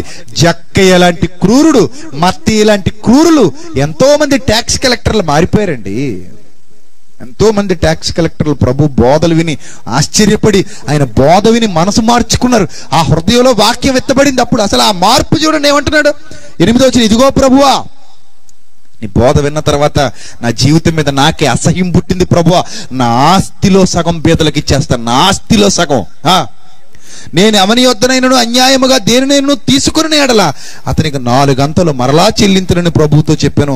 అందుకు యేసు ఇతడు అబ్రహాము కుమారుడే, ఎందుకనగా నేడు ఈ ఇంటికి రక్షణ వచ్చి ఉన్నది. నేడు ఇంటికి రక్షణ వచ్చింది. ఎప్పుడైతే అతని హృదయంలోనికి వాక్యం వెళ్ళిందో మారిపోయిందండి అతని హృదయం. పిల్లరా, మీ హృదయంలోనికి వాక్యం వెళ్తే మీ హృదయం కూడా ఏమైపోద్ది? మారిపోద్దండి. వాక్యం మార్చలేని హృదయం అంటూ ఏది లేదండి. ఎందుకంటే రోగాన్ని ఎలా తగ్గించాలో దేనికి తెలుసు? వాక్యానికి తెలుసు. మీరు సభకు వచ్చినంత మాత్రాన మీకు ఏ ఉపయోగం లేదు. మళ్ళీ చెప్తున్నాను మీకు, సభకు వచ్చి 3 రోజులు ఇక్కడ కూర్చుని వెళ్ళిపోయినంత మాత్రాన, భోజనం చేసి పోయినంత మాత్రాన మీకు ఏ ఉపయోగం లేదు. మీ హృదయంలో ఈ వాక్యం ఎత్తబడి నేను కూడా దేవుని మాట విని మారాలి, నేను కూడా దేవుని మాట విని మార్పు చెందాలి. నా పాత రోత జీవితానికి స్వస్తి పలకాలి. నా హృదయాన్ని దేవుని మాటలకు ఇవ్వాలి. ఒక జక్కయ్య అంత క్రూరుడే మారినప్పుడు నేనెందుకు మారలేను? నేనెందుకు నా బ్రతుకు మార్చుకోలేను? నేనెందుకు పాపం నుంచి విముక్తి పొందలేను? నేనెందుకు ఇంకా పాప జీవితంలోనే బతకాలి? ఈ పాప ఫలితాన్ని నేను అనుభవించాలి కదా. ప్రభు ఇచ్చే క్షమాపణ నేను ఎందుకు పొందుకోకూడదు?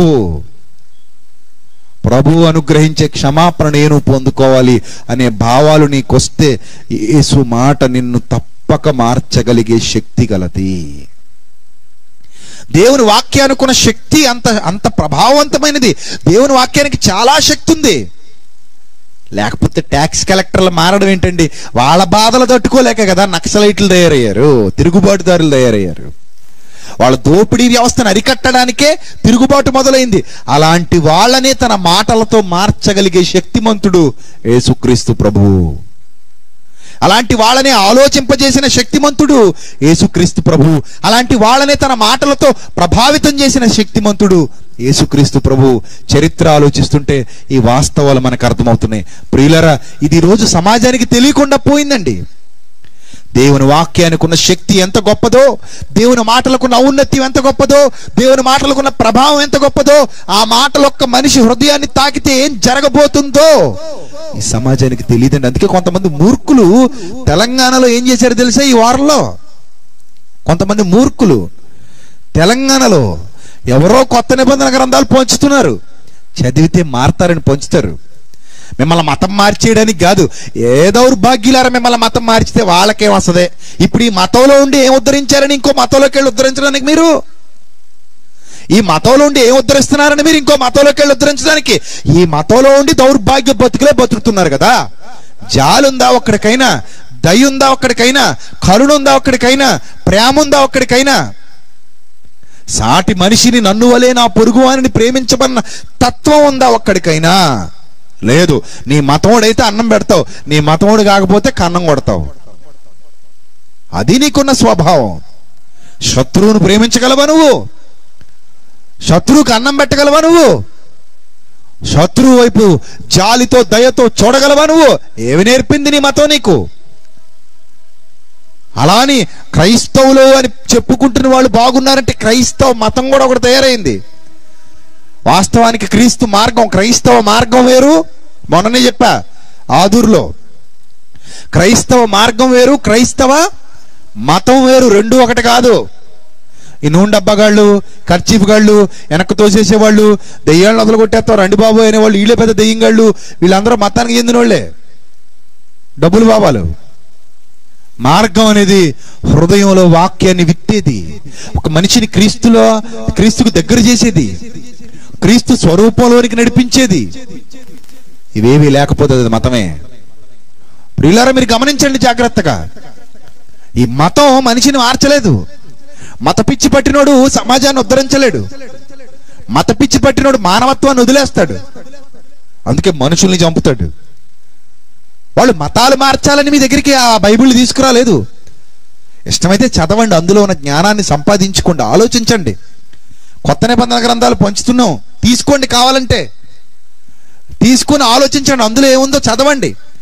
చదివి మీకు అందులో ఏదైనా మంచిగా అనిపిస్తే, అందులో ఏ మాట అయినా మీ హృదయాన్ని ప్రభావితం చేస్తే మారండి అని పంచుతుంటే, ఒక్కడు కూడా ఆ పుస్తకాన్ని చదవకుండా, ఒక్కడు కూడా ఆ పుస్తకంలో ఏముందో చూడకుండా, ఆ పుస్తకాలన్నీ రోడ్డు మీద వేసి గొప్ప కోసం తగలెట్టేశారు. చూడండి, ఆ ఇమేజెస్ చూడండి. గొప్ప కోసం కొత్త నిబంధన గ్రంథాలన్నీ తగలెట్టేశారండి తెలంగాణలో. తగలెట్టేసి, ఇదిగో ఈ పుస్తకాలన్నీ మేము పెట్రోల్ పోసి కాల్చేస్తున్నాం, ఇది మా గొప్పతనం, మా విజయం అని చూపించుకుంటున్నారు. చేతగాని చవట దద్దమ్మలు వాళ్ళు. బైబిల్ గ్రంథాన్ని తగలెడితే ఏం చేయగలరు మీరు? ఒక చోట 4 పుస్తకాలు, బైబిల్ పుస్తకాలు తగలెట్టేసినంత మాత్రాన ఈ సమాజంలో నుంచి బైబిల్ తీసేయగలరా? మా హృదయాల్లో నుంచి క్రీస్తుని తీసేయగలరా? అసలు ఈ ప్రపంచాన్ని కలిగించిన రక్షకుడు పరలోకంలో ఉన్నాడు. ఆయన కాలి గోటికైనా మీ నిప్పు అంటుకుంటుందా? ఆయన అంటిస్తే మీరు తగలడిపోతారు. మీరెంత? ఈరోజు వాక్యాన్ని తగలెట్టామని ఆనందపడుతున్నారే, ఒక్కరోజు అదే వాక్యం మిమ్మల్ని తగలెట్టబోతుంది, మర్చిపోకండి. ఈరోజు వాక్యాన్ని తగలెట్టేసామని ఆనందపడిపోతున్నారే. ఈరోజు ఒకరోజు ఈ పంచభూతాలన్నీ కూడా ఆ వాక్యం చేతే దహించబడబోతున్నాయి, మర్చిపోకండి. ఆ వాక్యమే సమస్తాన్ని కలిగించింది, ఆ వాక్యమే సమస్తాన్ని లయపరిచేది. సృష్టించింది, లయపరిచేది ఆ వాక్యమే, ఆ దేవుని మాటే, ఆ దేవుని వాక్యమే. అలాంటి దేవుని వాక్యాన్ని తగలబెట్టేశారంటే వీళ్ళు మందును తగలబెడుతున్నారండి. బాధగా లేదండి? మందుల షాపును తగలబెట్టారనుకోండి, బాధపడతారా? బాధపడరండి. మేము కూడా అలాగే బాధపడుతున్నామండి. ఎస్, అంతకుమించి ఏమీ లేదు.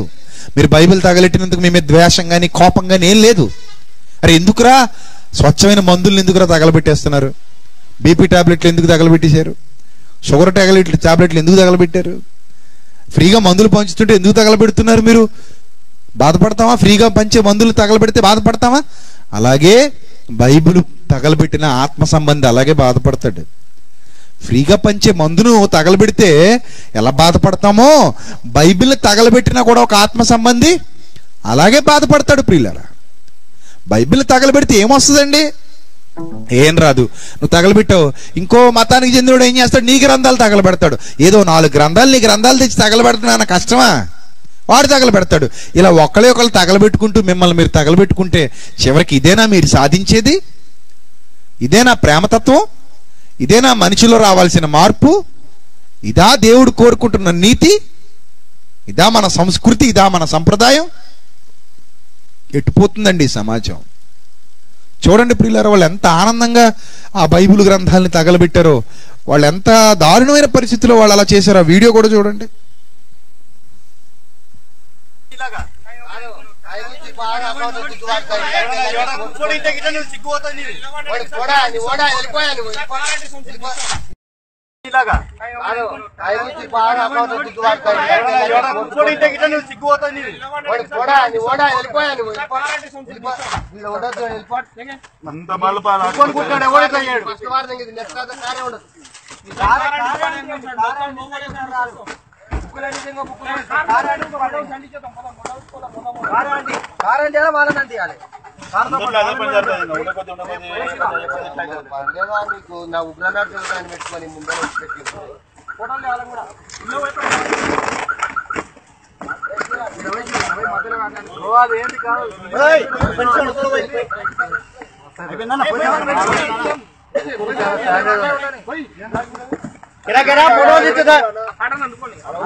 రెడ్ కార్ వచ్చిందా? దాంట్లో కూడా తీసి మొత్తం అంటి పెట్టి పాడేసి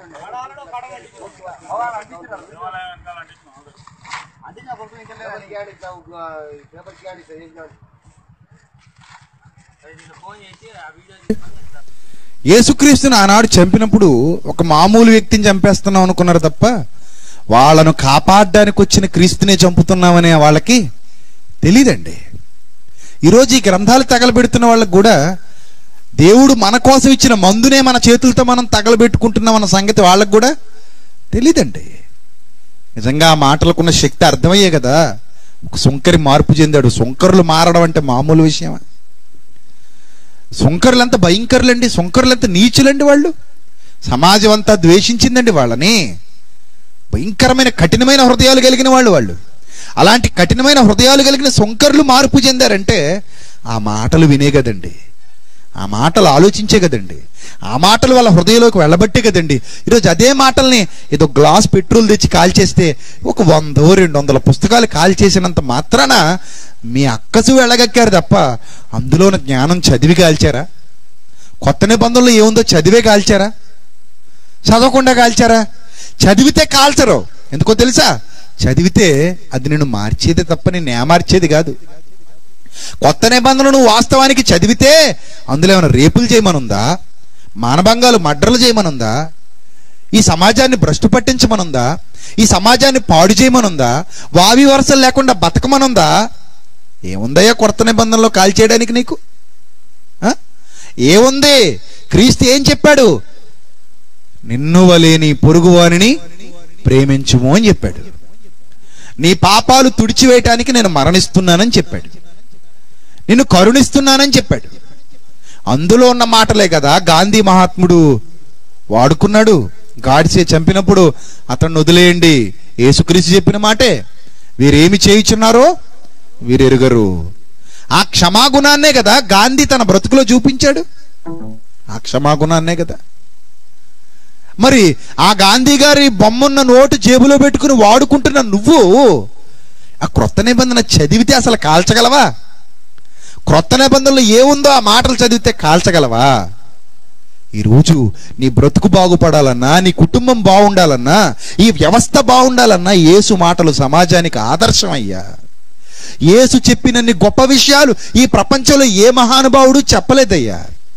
యేసు చేసిన త్యాగం ఈ ప్రపంచంలో ఏ మహానుభావుడు చేయలేదయ్యా. మనిషి పాపం కోసం తనను తాను నిలువున సమర్పించుకొని తన రక్తాన్ని, పవిత్ర రక్తాన్ని ధారపోసిన బలి పశువుగా యాగం చేసిన మహానుభావుడయ్యా యేసుక్రీస్తు. ఆయన చేసిన గొప్ప త్యాగం నీకు అర్థమైతే ఆ పుస్తకాన్ని అసలు కాల్చగలవా? అందులో తప్పుంటే కదా నువ్వు కాల్చాలి. ఏ తప్పు లేనప్పుడు నువ్వు ఎందుకు కాల్చావు? అదేమన్నా సెక్స్ పుస్తకమా? అదేమన్నా బూతు పుస్తకమా? అదేమన్నా నీ కుటుంబాన్ని పాడు చేసే పుస్తకమా? నీ పిల్లల్ని పాడు చేసే పుస్తకమా? నీ పిల్లల్ని పాడు చేసే పుస్తకమా? సభ్య సమాజాన్ని దారి తప్పించే పుస్తకమా అది కాల్చేయడానికి? ఎందుకయ్యా ఇలాంటి పాపాన్ని మూట కట్టుకోవడం? మందులు కాల్చటం నేరం. అది ఎవరైనా మింగితే వాళ్ళకి ఏం దొరుకుతుంది? స్వస్థత దొరుకుతుంది. ఎవరైనా మింగితే వాళ్ళు స్వస్థపరచబడతారు. ఎవరైనా మింగితే వాళ్ళ బ్రతుకులు మారతాయి. ఆ మాటలు ఎవరైనా చదివి వింటే, గ్రహిస్తే వాళ్ళ జీవితాలు మారతాయి, వాళ్ళ ఆలోచనలు మారతాయి, వాళ్ళ తలంపులు మారతాయి, వాళ్ళ ఉద్దేశాలు మారతాయి. నీ మీదకి వచ్చే కత్తి రాకుండా ఆగిపోతుంది. నీ కుటుంబాన్ని చెరచాలని వచ్చే రాక్షసుడు ఒక మంచి మనిషిగా మారతాడు. నీ పిల్లల బ్రతుకులు ఛిద్రం చేయాలనుకునేవాడు తన జీవితాన్ని మార్చుకుంటాడు. నీ డబ్బు దోచుకోవాలనుకునేవాడు ఒక దొంగ మారతాడు. నీ కుటుంబాన్ని పాడు చేయాలనుకునేవాడు, నీ గ్రామాన్ని పాడు చేయాలనుకునేవాడు, నీ బంధువుల్ని పాడు చేయాలనుకునేవాడు, నీ రక్త సంబంధికుల్ని పాడు చేయాలనుకునేవాడు, నీ సమాజాన్ని భ్రష్టు పట్టించాలనుకునేవాడు మారతాడయ్యా. ఆ మాటలు వింటే, నిజంగా హృదయంలో ఆ మాటలు పడితే, ఆ మాటలు ఫలిస్తే, సుంకరుల కంటే కఠినాత్ములా ఈరోజు సమాజంలో ఉన్నవాళ్ళు? ఏది ఆ సమరయలో ఉన్నటువంటి ప్రజల కంటే భయంకరులా ఈరోజు సమాజంలో ఉన్నవాళ్ళు? వాళ్లే మార్పు చెందినప్పుడు, తమ బ్రతుకులు మార్చుకున్నప్పుడు, మతాలు మార్చుకోలేదు, వాళ్ళు మనసులు మార్చుకున్నారు. మతాలు మార్పిడి కాదు ఇది, మనసు మార్పిడి, క్రీస్తు మార్గం. వాళ్లే తమ బ్రతుకులు మార్చుకున్నప్పుడు మీకేంటయ్యా నొప్పి? గ్రంథాలు కాలిస్తే మీకేమొచ్చింది? మిగిలింది బూడిద అనుకుంటున్నావు? కాదు, మందులు కాల్చినా బూడిదే మిగులుతుంది, బియ్యం కాల్చేసినా బూడిదే మిగులుతుంది, గోధుమలు కాల్చేసినా బూడిదే మిగులుతుంది, ఆహార పదార్థాలు కాల్చేస్తే బూడిదే మిగులుతుంది. చివరకు నీకు మిగిలేది కూడా ఆ బూడిదే. ఆ బూడిదే. అవి కాల్చేసి నువ్వు సాధించింది ఏమీ లేదు. అవి కాల్చటం వల్ల నీకు ఒరిగిందేమీ లేదు. వాస్తవానికి నిజంగా నీ పుస్తకాలు నువ్వు చదివితే కాల్చేస్తావు తెలుసా? బైబిల్ చదివితే కాల్చవు, కానీ నీ పుస్తకాలు నువ్వు చదివితే కాల్చేస్తావు. మతోన్మాది. నీ పుస్తకాలు ఎప్పుడైనా చదివేవా? నువ్వు చదివితే కాల్చేస్తావు నీ పుస్తకాలు. ఎందుకంటే అవి చదివి బాగుపడేవాడు ఎవడు ఉండడం నువ్వు అర్థం చేసుకుంటావు. ఇది నేను చెప్పేది కాదు, చరిత్రలో ఆల్రెడీ ఇది జరిగింది. చరిత్రలో ఆల్రెడీ ఇది జరిగింది. బైబిల్ కాల్చలేదు, వాళ్ళ పుస్తకాలు కాల్చేసుకున్నారు. ఎందుకో తెలుసా? బైబిల్ మమ్మల్ని బ్రతికించేది, ఈ పుస్తకాలు మమ్మల్ని చంపేసేవని తెలుసుకున్నారు వాళ్ళు. నువ్వు కూడా చదివి ఉంటే అదే తెలుసుకునేవాడివి. నీ పుస్తకాలు కాల్చుకునేటోడివి, బైబిల్ కాల్చేవాడివి కాదు. చూస్తావు ఒకసారి అపోస్తలుల కార్యాలు 19వ అధ్యాయం. అపోస్తలుల కార్యాలు 19వ అధ్యాయం 17వ వచనం చూద్దాం ప్రియులారా. అపోస్తలుల కార్యాలు 19వ అధ్యాయము 17వ వచనం ఒకసారి చూడండి. ఈ సంగతి ఎఫెసులో కాపురమున్న సమస్తమైన యూదులకును ఒకనాటి సంస్కృతి సంప్రదాయాల్లో ఉన్నతమైన స్థితిలో ఉన్నామని, ఆధ్యాత్మిక రంగంలో ఉన్నతమైన స్థితిలో ఉన్నామని, పుస్తకాలు రాయటంలో గొప్ప స్థితిలో, కొత్త విషయాలు నేర్చుకోవటంలో గొప్ప స్థితిలో ఉన్నామని చెప్పుకుంటున్న గ్రీసు దేశస్థులకును తెలియవచ్చినప్పుడు వారికందరికి భయము కలిగను గనుక ప్రభు అయిన యేసు నామము గణపరచబడెను. విశ్వసించిన వారు అనేకులు వచ్చి తాము చేసిన వాటిని తెలియజేసి ఒప్పుకొనిరి. మరియు మాంత్రిక విద్య అభ్యసించిన వారు అనేకులు, మాంత్రిక విద్య అభ్యసించిన వారు, సాతాను సంబంధమైన కార్యాలు జరిగించిన అనేకులు వచ్చి తమ పుస్తకములు తెచ్చి అందరి ఎదుట వాటిని కాల్చివేసిరి. బైబిల్ చదివారు, దేవుని మాటలు విన్నారు, వాళ్ళ పుస్తకాలు తెచ్చి కాల్చేశారు. అందరి ఎదుట తమ పుస్తకాలు కాల్చివేసిరి. వారు లెక్క చూడగా వాటి వెల 50,000 వెండి రోకలాయెను. ఆ రోజుల్లో 50,000 అంటే మాటలా? 2000 సంవత్సరాల కిందట 50,000 వెండి రోకలంటే మాటలా? ఎంత ప్రభావముగా ప్రభు వాక్యము ప్రబలమై వ్యాపించెను. చదివితే మీ పుస్తకాలు కాల్చేస్తారు, చదవలేదు కాబట్టి ఏం కాల్చారు? బైబిలు కాల్చారు. చదివితే మీ పుస్తకాలు కాల్చేస్తారు. మళ్ళీ చెప్తున్నా, మనసు పెట్టి చదవండి, మీ పుస్తకాలు కాల్చేస్తారు. కాదంటావా? నేను నా బైబిల్ పట్టుకుని కూర్చుంటా, నువ్వు నీ పుస్తకం పట్టుకుని కూర్చో. ఎనీ బుక్, నేను నా బైబిల్ పట్టుకుని కూర్చుంటా, నువ్వు నీ పుస్తకం పట్టుకుని కూర్చో. కాల్చేసే విషయాలు ఏ పుస్తకంలో ఉన్నాయో మాట్లాడుకుందాం, తర్వాత కాల్చేద్దాం.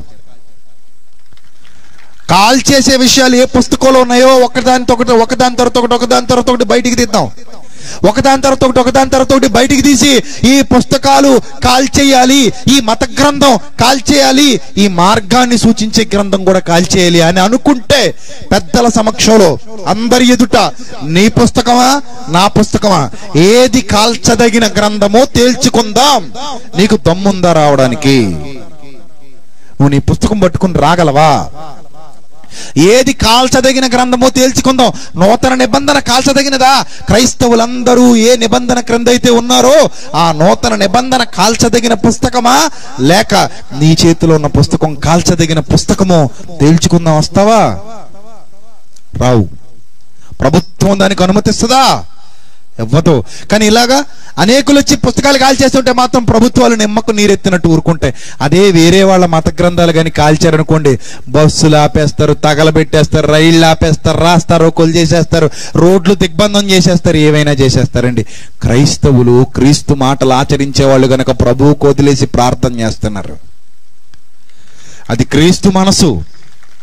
ప్రభువుకు వదిలేసి ప్రార్థన చేస్తున్నారు. ప్రభువా, ఇదిగో నీకు అప్పగిస్తున్నాం ప్రభువా, నీ చిత్తమైతే వాళ్ళను కూడా, వాళ్ళ హృదయాలు కూడా మార్చు ప్రభువా. మతాలు కాదు ప్రభువా మార్చాల్సింది, వాళ్ళ హృదయాలు మార్చు ప్రభువా. ఆ మందును కాల్చేసుకుంటున్నారు ప్రభువా. వాళ్ళు ఒకనాడు నిన్ను పొడిచిన రోమా సైనికులకు ఎలాగైతే బుద్ధి లేదో, ఈ రోజు ఈ గ్రంథాలు కాల్చేస్తున్న వీళ్ళకు కూడా జ్ఞానం అబ్బలేదు ప్రభువా. జ్ఞానం అబ్బితే వాళ్ళు ఆ గ్రంథాన్ని కాల్చరు ప్రభువా. ప్రార్థన చేస్తాడు క్రైస్తవుడు, ప్రార్థన చేస్తాడు. అదే నువ్వైతే పగబట్టి చంపేసే ప్రయత్నం చేస్తావు. కాల్చే లక్షణాలు ఉన్నప్పుడు కాల్చవయ్యా. కాల్చకూడని వాటిని ఎందుకయ్యా కాలుస్తున్నావు? అది మంచి పుస్తకం, మంచిని ప్రబోధించిన పుస్తకం, మహనీయులకు మార్గం చూపిన పుస్తకం, అనేక మందిని వెలిగించిన పుస్తకం, అనేక మంది కఠినాత్మల హృదయాలను కదిలించిన దేవుని మాటలతో కూడిన పుస్తకం. వాక్యం సృష్టిని కలిగించినది, సృష్టిని ఒకరోజు లయపరిచేది కూడా ఆ వాక్యమే. ఆది శబ్దమే ప్రభవం, అంతిమ శబ్దం కూడా ప్రళయం. మర్చిపోకు. ఆది శబ్దం ప్రభవించింది, అంతిమ శబ్దం ప్రళయంతో గర్జించబోతుంది. అదే శబ్దం ప్రభవానికి, అదే శబ్దం ప్రళయానికి కూడా కారణం కాబోతుంది. అంత శక్తివంతమైన దేవుని మాట. అది నీకు అర్థం కాక కాల్చేసావు. అర్థమైతే కాల్చవయ్యా.